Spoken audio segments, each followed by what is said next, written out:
কি হলো গো? কেমন আছে ছেলেটা এখন? দাদা দাদা কি হইল দাদা?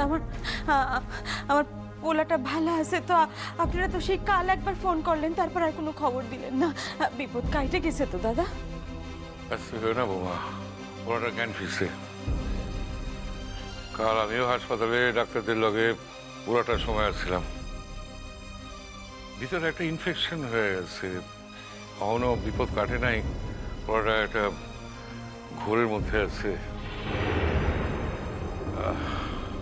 তো কাল থেকে বেটার, কাল থেকে বেটার। আনন্দ তো বাসায় ফিরতে চাইল না। আমিও স্নান টান করে আবার চলে যাব। কাঁদো না বোমা, কাঁদো না। আমাকে সুকৃতি যদি কিছু থাকে তাহলে সোনা ঠিকই ভালো হয়ে যাব। বুঝলি যা, ছেলেটা সারাক্ষণ শুধু একটা নামই জব করে যাচ্ছে। কার নাম? বুঝু কার নাম? কিরণমালা। নিজে বাঁচবে কিনা তার কোনো ঠিক নেই, শুধু কিরণ কিরণ করে যাচ্ছে। কিরণ তরে বাঁচতে হইব, কিরণ তরে বাঁচতে হইব। এই সময় যদি মায়াটারে একবার লয়ে যাওয়া যাইতো না। তা কি করে সম্ভব দাদা? কিরণ কি সারা পাইব? পায় পায়, সারা পায় জানো। যার যদি মনে করেন তাহলে 2-4 ঘন্টার জন্য ছাড়া পায়। ভাবছি এবার লয়ের সঙ্গে আলোচনা করবো, উনি যদি কিছু একটা ব্যবস্থা করতে পারেন। তুমি ব্যবস্থা করলেই তো আর হলো না গো। সে নিজে গেলে তো কারোর সাথে কোনো ব্যাপারই তো সহযোগিতা করছে না। আমার পোলাটার এইরকম একখান সময় সে যদি না আইতে পারে, তাইলে বুঝুন সে কোনোদিন আমার আমার পোলাটারে ভালোবাসে নাই। এই সকল কথা কহ অধর্ম বৌমা। একদিনেই পুরানা কথাগুলো ভুলে গেলে তো চলবো না। দাদা, আমার পোলাটার জীবনের কাছে তো আর কিছু না। সে যদি এই সময় না আইতে পারে, যে পোলাটা শুধুমাত্র তারে বাঁচানোর লিগা নিজের প্রাণখান বিসর্জন দিতে বসছে, এই সময়ও যদি সে... কিরণ কি আর এই সকল কথা জানে বৌমা? তুমি এবার হাসপাতালে যাওয়ার সময় কিন্তু আমাদেরকে সঙ্গে নিয়ে যাবে। দাদা, কাল গোটা রাত বুক বাইন্ধা অপেক্ষা করছি, আর কিন্তু পারুম না। এখন আপনি লইয়া না গেলে আমরা কিন্তু একা একা চলে যাবো। ঠিক আছে, তোরা তো রেডি হয়ে এলো। আচ্ছা, রেডি হওয়ার কি আছে? এখন কতক্ষণে গিয়ে ছেলেটাকে নিজে চোখে দেখতে পাবো সেটাই ভাবছি। দাদা দাদা, আজ যদি হাসপাতালে রাইতে কাউরে থাকতে দেয় তাহলে কিন্তু আমি থাকুম। ঠিক আছে, আগে চলো তো যা দেখি অবস্থাটা কি, তারপর তারা রাতে থাকতে দেয় কিনা। ও জানো, আনন্দ তো তা করে খবর দিছিল, ময়নারে জানাইছিল, কিন্তু ওরা কেউ আসে নাই হাসপাতালে। এই বাসায় আসছিল। বাসায় আসছে? হ্যাঁ, এতক্ষণ হয়তো হাসপাতালে পৌঁছে গেছে। ও, তো বাসায় এসে কোনো অশান্তি করে নাই তো? ওই দুইটা মায়ে মানুষ জীবনে অশান্তি ছাড়া জানি কিছু? এর মধ্যে বাসায় এসে গয়নাগাটি নিয়ে গেছে, হ্যাঁ আবার আসবে বলেছে। পরে এসে সোনার যে ভাগ আছে তা বুঝে নিয়ে যাবে। ভগবান, এত লোকের বিনা অপরাধে এত শাস্তি হচ্ছে, আর ওদের কোনো শাস্তি হবে না গো? কিরণমালা, কিরণ,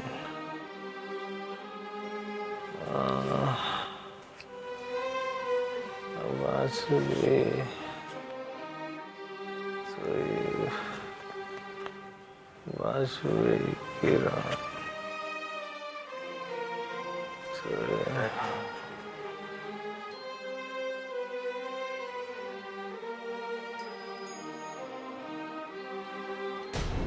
তারে বাঁচাইতেই হইব।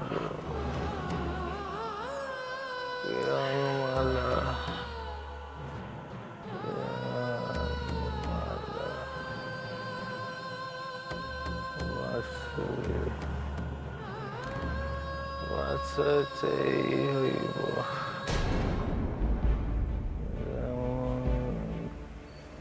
কইরা পারি আমার শেষ রক্ত বিন্দু দিয়া আরে বাঁচামু কিরণ।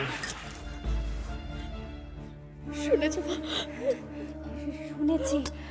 শোন ময়না, তুই না এখানে এখন কোনো রকম ঝগড়া অশান্তি করিস না গো। আগে দেখি অবস্থাখানা কেন এরকম হলো। হ্যাঁ, আয় তুই আমার সঙ্গে আয় তো, আয় আয় আয়। ডাক্তারবাবু। পেশেন্টের বাড়ির লোক? হ্যাঁ, বলুন বলুন। না মানে বলছিলাম এই যে যে এখানে শুয়ে আছে হ্যাঁ। তার স্ত্রী, মানে আমার মেয়ে। ও, স্ত্রী বলে কথা। বলুন, এই খবরখানা শোনার পর থেকে না দেখুন মেয়ের আমার চোখখানা কেঁদে কেঁদে লাল হয়ে গেছে। বাড়িতে না কিছুতেই থাকতে চাইছে দেখো। তাই বলছিলাম ডাক্তারবাবু, আপনি যদি অনুমতি করেন তাহলে ও এখানে থেকে ওর স্বামীর সেবা করতে পারে। ডাক্তারবাবু, ডাক্তারবাবু, আমি আপনার পায়ে পড়ে ডাক্তারবাবু। আপনি পায়ে পড়ছেন কেন? উঠুন উঠুন উঠুন উঠুন উঠুন, চলুন চলুন চলুন চলুন। আমাকে এখানে থাকতে দিন ডাক্তারবাবু, থাকতে আপনাকে দিতেই হবে। আমি যে ওকে ছাড়া আমার দু চোখ অন্ধকার দেখি ডাক্তারবাবু, আমাকে থাকতে দিন দয়া করে এখানে। আয়। কিরণমালা,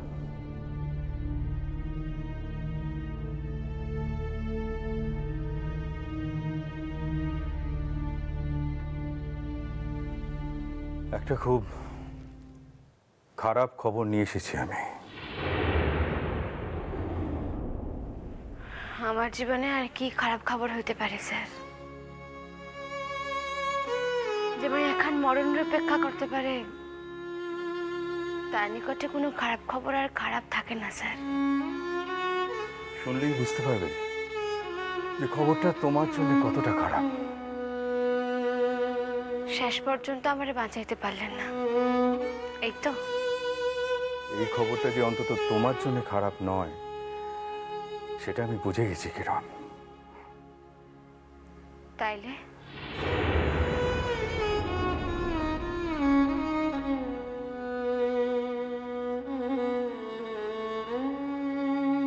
সূর্য খুবই অসুস্থ,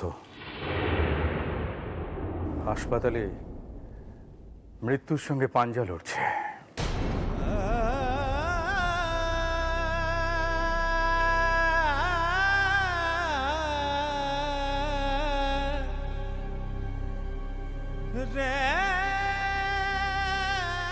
আর কত ঘুমাইবি? এবার উঠ, আমি সে শৈলা যাইতেছি। কিরণ, কিরণ রে, এখন একবার আমারে না দেখলে আর তো আমারে দেখতে পাইবি না।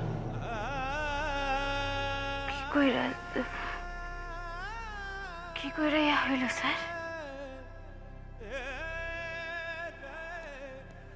আমার সাথে ডিটেলে কথা হয়নি।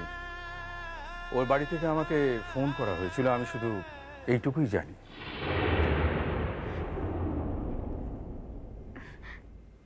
এক্ষেত্রে তো আমার কিছু করণের নাই।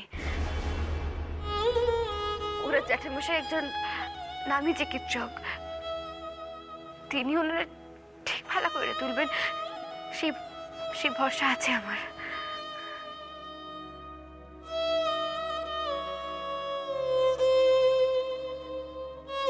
তোমারও কিছু করার আছে কিরণ। আমার?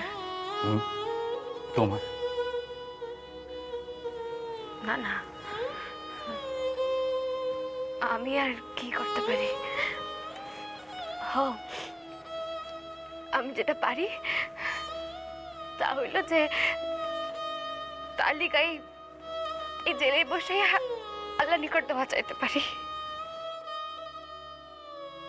সে তো তুমি এমনিতেই কোনো কারণ বা উপলক্ষ ছাড়াই যাও কিরণ, আমি সে কথা বলছি না। তাহলে তোমাকে তার সামনে গিয়ে দাঁড়াতে হবে। কি?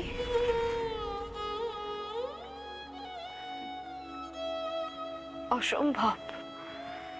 কেন অসম্ভব? কেন? আমি বলবো তোমাকে যাতে কিছুক্ষণের জন্য এখান থেকে ছেড়ে দেওয়া হয়। আমি যাবো না স্যার। ছি কিরণ, ছি, তোমার একটু লজ্জা করলো না এই কথাটা বলতে?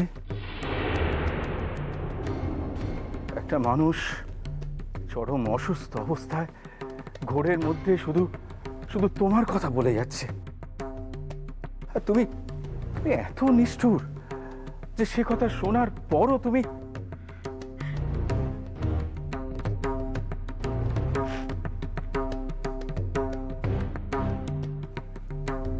যত কঠিন পরিস্থিতি তোমার জীবনে আসুক, মানুষ হয়ে তুমি তোমার মনুষ্যত্ব হারাবে? যাকে তুমি এত ভালোবাসো, যার জন্য তুমি মৃত্যুকেও ভালোবেসে আলিঙ্গন করতে পারো, তাকে তুমি একবারও দেখতে যেতে পারো না কিরণ? স্যার, স্যার, এই সকল কথা আমার নিকট কইয়েন না স্যার। ওনার স্ত্রী আছেন, তিনি ওনারে ঠিক সেবা করে সুস্থ করে তুলবেন। আমি যে আমার নিকট শপথ করছি স্যার, এই জীবনে আমি কোনোদিন তার মুখোমুখি হব না। তোমার তোমার মনে হওয়াটাই সব হলো? তোমার মিথ্যে অভিমানের বশে করা একটা শপথের দাম আছে, আর সেই শপথের দাম একটা মানুষের জীবনের দামের চেয়েও বেশি। একটা অর্ধচেতন মানুষ যখন কোনো নাম ধরে ডাকে, তখন আমরা ধরে নিই যে সেই নামের সঙ্গে সে সহবাস করে। তোমার মতো একজন শিক্ষিত মেয়েকে সেটা বুঝিয়ে বলতে হবে কিরণ।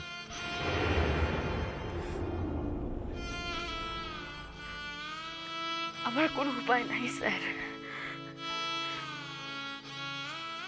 এই বিষয়ে আমার আর কোনো অনুরোধ করেন না স্যার, প্লিজ। আমি জানি, আমি আমি বুঝতে পারছি যে তোমাকে সবকিছু বলাটাই বৃথা, তবু মানুষ বলেই একবার চেষ্টা করে দেখলাম। সূর্যর জ্যাঠামশাই আমাকে ফোন করে বলেছিলেন যে রোগীকে বাঁচাতে তোমাকে একবার ওখানে যাবার, মানে অন্তত তোমার একবার সামনে গিয়ে দাঁড়ানো দরকার, তাতে নাকি ম্যাজিকের মতো কাজ হতে পারে। কিরণ, কিরণ, যে মানুষটা তোমাকে তোমাকে বাঁচানোর জন্য তার জীবনের সর্বস্ব বহন করেছে, সেই মানুষটা যখন মৃত্যুশয্যায় শুয়ে আছে, তখন কি অন্তত একবার মানবিকতার খাতিরও তুমি তার কাছে গিয়ে দাঁড়াতে পারো না? এত জেদ তোমার, এত জেদ। আচ্ছা, ছেলেটা যদি ভালো মন্দ কিছু হয়ে যায়, তুমি ক্ষমা করতে পারবে নিজেকে? না, কি না? না, তার কিচ্ছু হইব না, হইতেই পারে না।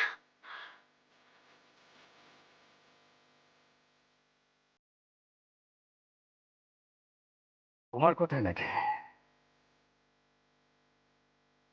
যাকে আমি সৌর্য জ্যাঠামশাইকে বলে দেবো যে তুমি যেতে রাজি হও। যাও, তুমি আবার বিশ্রাম নিতে পারো।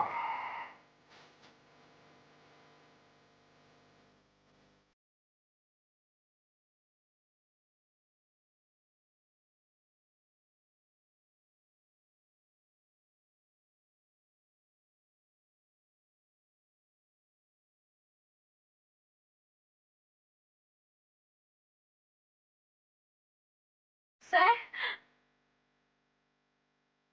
আমার মনে হয় যে তোমার সাথে সমস্ত প্রয়োজনীয় কথাবার্তা আমার শেষ হয়ে গেছে কিরণমালা।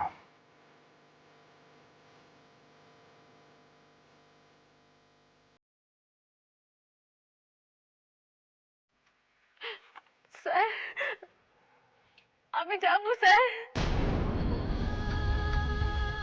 কিরণমালা, কিরণমালা, আমি জানতাম তুমি এই কথা বলবে।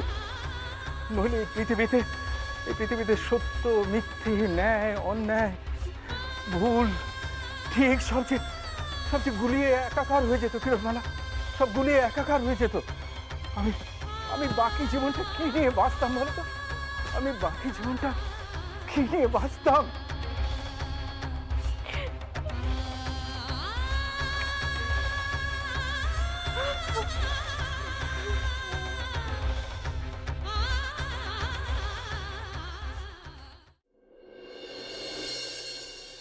কাঁদবেন না। পেশেন্টের এখানে এসে এরকম কান্নাকাটি করতে আছে? আমি বুঝতে পারছি আপনাদের মনের পরিস্থিতি, কিন্তু মনকে তো শক্ত করতে হবে, মনের জোর বাড়াতে হবে। কাল যা পেশেন্টের পরিস্থিতি ছিল, আজ তো অনেক ভালো আছে, সেন্সটা আছে। যদিও একটা ঘোরের মধ্যে আছে, তবুও তো কাল এইটুকুও ছিল না। কাঁদবেন না। আমি কর্তৃপক্ষের সাথে কথা বলে আপনাদের থাকার ব্যবস্থা করে দিচ্ছি। ডাক্তারবাবু, বলছিলাম আপনার সাথে না এখনো কথা আছে। বলুন।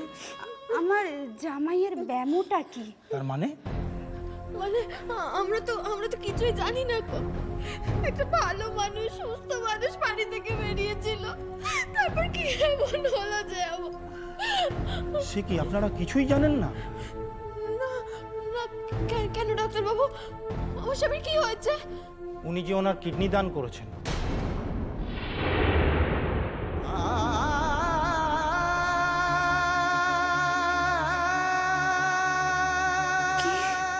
কি?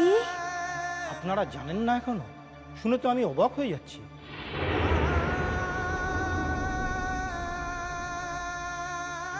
কিডনি?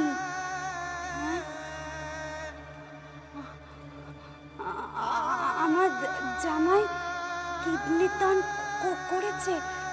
কাকে ডাক্তারবাবু? একটি শিশুকে তার দরকার ছিল। কিন্তু কেন?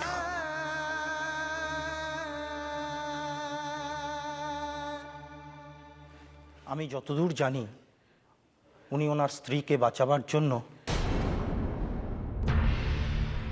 স্ত্রীকে বাঁচানোর জন্য? মানে ওর স্ত্রী তো আমার মেয়ে, মানে ওই যে ওখানে যে দাঁড়িয়ে আছে। আমি তো অত কিছু জানি না ম্যাডাম। আপনার মেয়ের কি কোনো কঠিন অসুখ আছে? না না না, বালাই স্যার, আমার মেয়ে সুস্থ সবল মানুষ, তো তার কঠিন অসুখ থাকতে যাবে কেন? হ্যাঁ, আমি অত কিছু জানি না ম্যাডাম। ভাষা যতদূর জেনেছি, আপনার মেয়ের নাম কি কিরণমালা?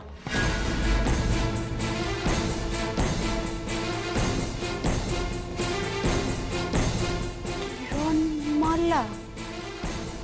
আমি কিরণমালা হব কেন? আমি ময়না চৌধুরী। তাহলে উনি ঘোরের ভেতর এই নামটা বারবার বলে যাচ্ছেন কেন?